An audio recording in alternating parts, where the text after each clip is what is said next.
Thank you guys for staying tuned. Thank you guys. I wanted to share with you a story. My mom, you guys, most of you guys know I live with my mom. She's been taking care of these outdoor cats for years, like years. I'm talking over 5 years. Especially this one in particular. Oh, my liver. This drink is hurting me. I had to grab beef jerkies. I only got 2 beef jerkies left. Oh, shit. Might as well eat them. I'll have one. One in there. So anyway, my mom's been feeding these cats. So basically, the cats become like part of the family, like it's their kids or children. Basically, the cats, um, you know, end up being like her own kid, her own child, because she takes care of it for so many years. Feeds it. There's stray cats outside. She helps them. She feels sorry for them. She feeds them. She buys food for them. Through the years, winter, summer, spring, fall, she's been feeding the cats, taking care of them, because my mom's really awesome and special and nice and caring. She's been taking care of these cats for so many years, especially this one cat. So recently, these people were complaining around this apartment complex. Oh, the cats, cats, cats, cats. So they summon up. They end up having. They trap the cats basically. They trick the cats, cage them. They fake like there's food in there. They send them somewhere. I don't know where, and neither does my mom. So my mom's heartbroken. She's really, really, really sad. She was crying like crazy. She's really, really upset, like because the cats were like, you know, like her child.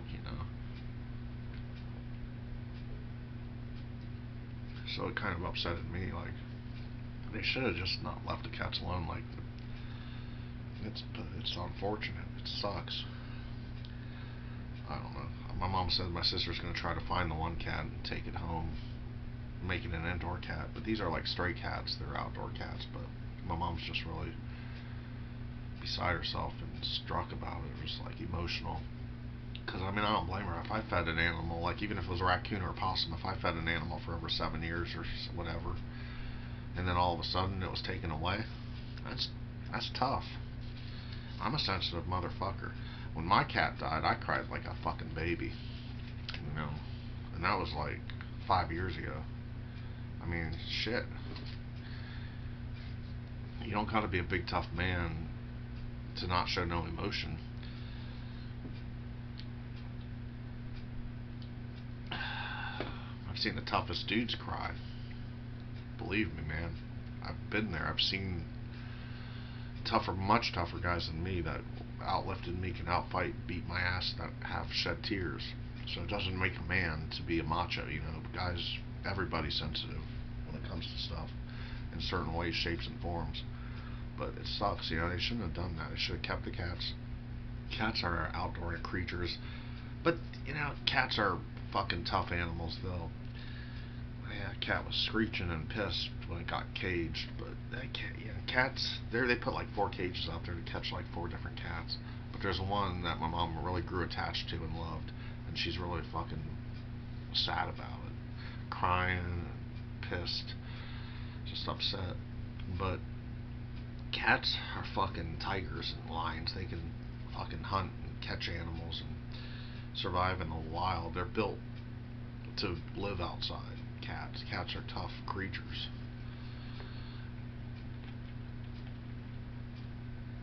I don't know. I just thought I'd bring that up. It was fucked up. I mean, they should have kind of left the cat. People were complaining in this area. There's people feeding cats. My mom was feeding the cats, so people were complaining. I mean, I don't know.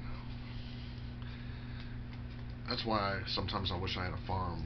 Like you could take or live in the country. Rather, you could. If you live in the country, rather you can take care of animals, feed animals, do what the fuck, go fishing, have more freedom. You know, when you're in a populated city like where I live, it kind of sucks. I'll tell you. I would hate to live in New York City. Right.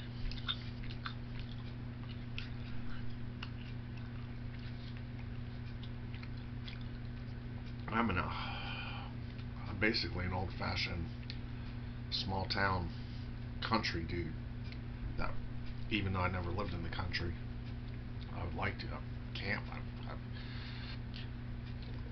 lived in outdoors, drove through the country a lot of times by myself when I was in my teens.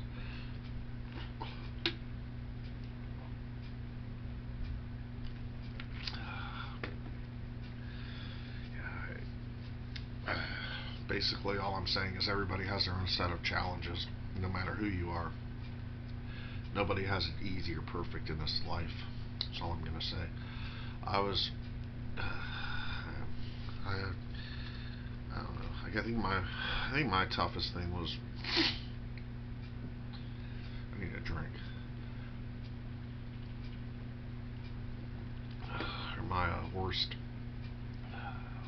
if you want to say I'm cursed, the worst curses that I was dealt cards with when God brought me into this life was, I had not only near-death experiences when I was a baby, infant, and toddler. I've been bullied, severely bullied, learning disabilities. My teeth was way up here, braces for 7 years, picked on, made fun of, bullied.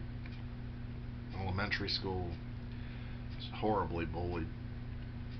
Allergy shots, allergies, learning disabilities, no confidence, no self-esteem, no girlfriends, no social life, no friends, always lonely.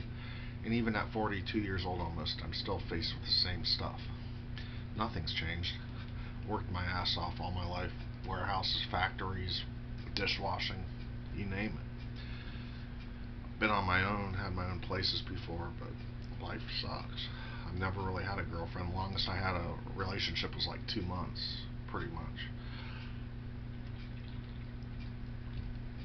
If you want to really call it a relationship. It was, I don't know. Right now there's this lady that likes me. She's like saying, "Hi Todd," smiling at me, and maybe it'll work out in the long run. I don't know. Trying to go slow. She's kind of flirting with me a little. She's really, actually, she's pretty. She's like mid to late 20s. Pretty face, smiles at me. She's black, like Emil's girlfriend. Maybe it'll work out. I don't know. I told her I was shy. You know, she came up to me at work. I'm like, she's like, "Why are you running away from me?" And I'm like, she's like, "Are you shy?" And I was real and honest. I'm like, "Yeah, I'm shy. I'm a little shy." I was honest with her.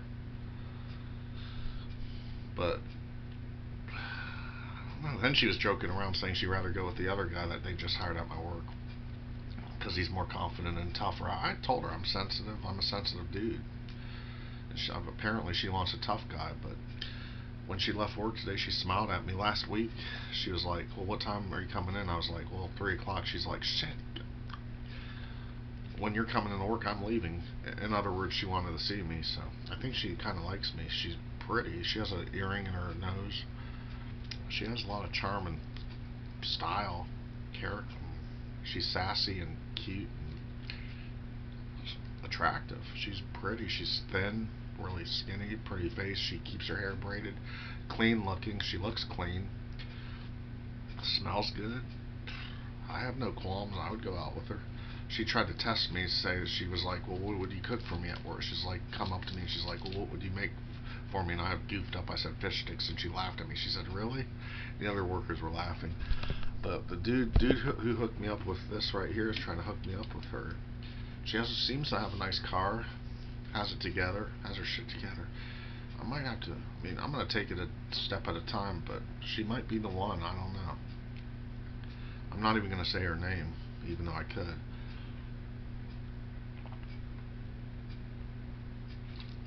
She makes me smile, I'll tell you that. When she smiles at me, I smile back at her because I'm nervous and shy around females. I fold up. But she's cute. She's a cutie, that's for sure. She don't eat pork. She like,